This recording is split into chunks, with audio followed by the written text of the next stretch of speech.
La vision ainsi que la perception d'un peuple se trouve derrière sa langue. Derrière la langue de ce peuple se trouve, bien, j'ai bien dit, la vision, la façon de voir, la perception des choses. Et ces choses-là se cachent derrière justement la langue. D'où l'importance de connaître sa langue. Raison pour laquelle on a tout fait pour que l'homme noir parle la langue des autres. Pour que les noirs oublient la langue de leurs ancêtres. Parce qu'en réalité, derrière la langue des ancêtres noirs, derrière la langue des noirs, se trouve tout simplement la vision des ancêtres noirs, leur perception des choses. C'est très important. Raison aussi pour laquelle on dit que la vérité se cache derrière les mots. Donc, pour que les Noirs comprennent mieux la perception qu'avaient leurs ancêtres, il faut que les Noirs étudient leur langue. Et il faut qu'ils recherchent les vérités qui sont cachées derrière les mots de leur langue. C'est très important. Et en faisant ce travail-là, c'est là que nous découvrons en réalité que les Noirs, les ancêtres noirs n'avaient pas du tout la même perception que les Occidentaux, que les Arabes et les autres, etc. Par exemple, en Occident, comment dirais-je, les Européens, par exemple, les Arabes, les Juifs, etc., beaucoup utilisent le terme de Dieu. Eux, ils disent Dieu. Et quand ils disent Dieu, ils ont une vision de ce que est ce Dieu-là. Donc, à travers ce terme Dieu, on voit la façon qu'ils ont d'imaginer le créateur de toutes choses. Et ainsi, ils le nomment Dieu. Mais est-ce que les ancêtres noirs avaient cette perception-là des choses? Est-ce qu'ils connaissaient déjà ce terme de Dieu? Est-ce qu'ils employaient ce terme de la même manière? Par exemple, beaucoup de gens chez moi, beaucoup de Congolais, disent par exemple que Dieu est l'équivalent de Nzambe. Que Dieu signifie Nzambe. Et moi, j'ai voulu savoir justement quelle est la vérité qui se cachait derrière le nom Nzambe. Et pour ce faire, j'ai tout simplement découpé ce nom en deux parties. Nzambe. Et là, la première partie, ça me donne Nza. 2 syllabes. Nzambe. Nza, qu'est-ce que cela signifie? Il est dit ceci. Dans la tradition Congo, il est dit ceci. Voici la tradition de mes ancêtres. Nza est dérivé de Za. Or, Za qualifie ce qui a trait à l'élévation. Écoutez bien, ce qui a trait à l'élévation. L'élévation, forcément, non, l'élévation, forcément, c'est l'élévation spirituelle dont il est question. Nza est dérivé de Za, or Za qualifie ce qui a trait à l'élévation. Nza est donc ce qui procède de l'élévation, ce qui fonde la dimension de l'élévation. Nza est ce qui procède de l'élévation. Nza est ce qui fonde la dimension de l'élévation. Ce qui fonde la dimension de l'élévation. Et quelle est justement cette dimension de l'élévation? Le plan manifesté et non créé, le plan manifesté et non créé, le monde est le point, le lieu où l'élévation a lieu. Dans la vision Congo, l'élévation, à proprement parler, se dit en Congo ou en langue kikongo, Nza Ngukulu. Nza Ngukulu. Donc, voici donc la notion et la vision des ancêtres Congo. Eux, ils voyaient le monde comme un lieu d'élévation, comme un point d'élévation spirituelle. Donc déjà, vous voyez que les ancêtres Congo n'avaient pas la même perception de la vie.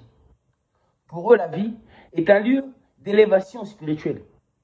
Mais quand vous regardez le monde actuel, le monde occidental, le monde des Blancs de diverses sortes d'espèces, vous constatez que eux n'ont pas cette vision-là de la vie.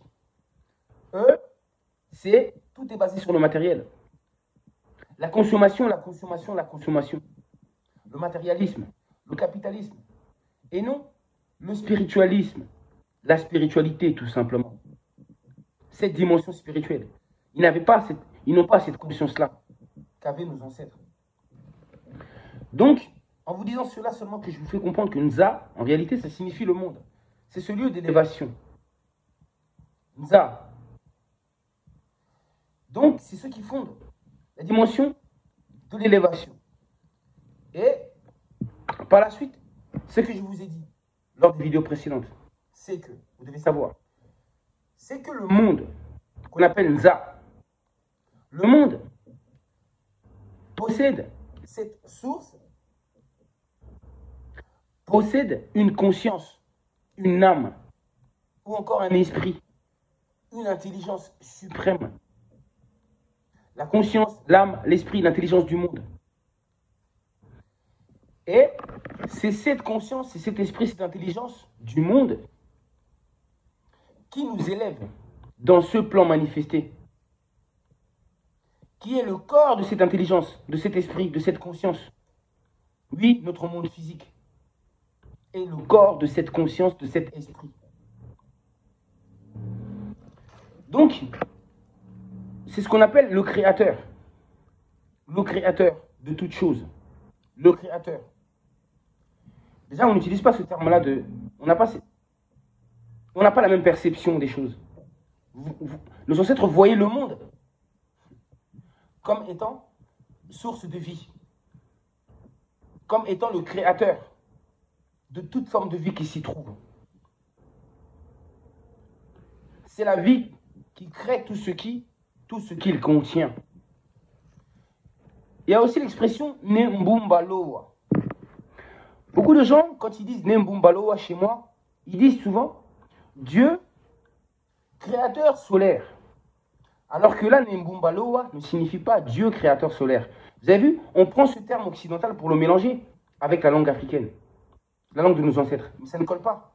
Quand on retire ce Dieu et que l'on traduit Nembumbaloa, cela donne le créateur solaire. Non pas le Dieu créateur solaire, mais le créateur solaire. Raison pour laquelle je préfère le terme créateur au terme Dieu.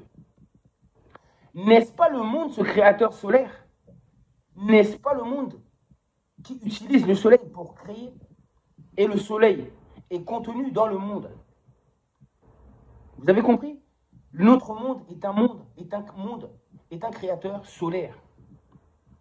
Toute la création ou tout ce qui est manifesté en rapport avec le soleil. Le soleil joue un rôle très important de création dans le monde. Il y a encore l'expression Nzambia Pungu. Non, l'expression encore. Non. Oui, voilà. Nembumbanoa. J'ai dit créateur solaire. Mais cela signifie aussi en tradition Congo le principe de la création ou l'origine de toute chose.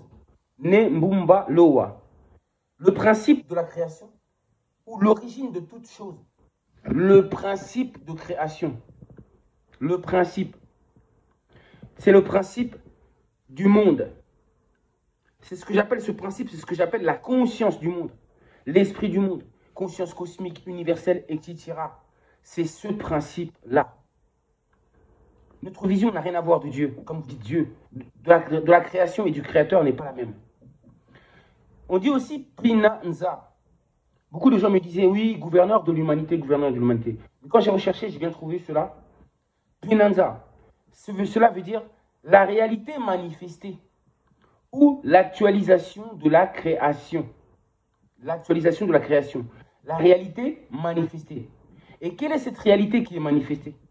Si ce n'est le monde qui nous entoure et qui nous contient. Le tout manifesté, pour nous, ou la réalité manifestée, c'est le monde. La réalité manifestée, c'est le monde dans lequel nous vivons. Et cette réalité manifestée-là provient de la source. Cette source invisible, qui est la conscience de ce monde. Cette conscience qui s'est manifestée sous la forme de ce monde, qui est un point d'élévation spirituelle. Raison pour laquelle l'élévation spirituelle est obligatoire.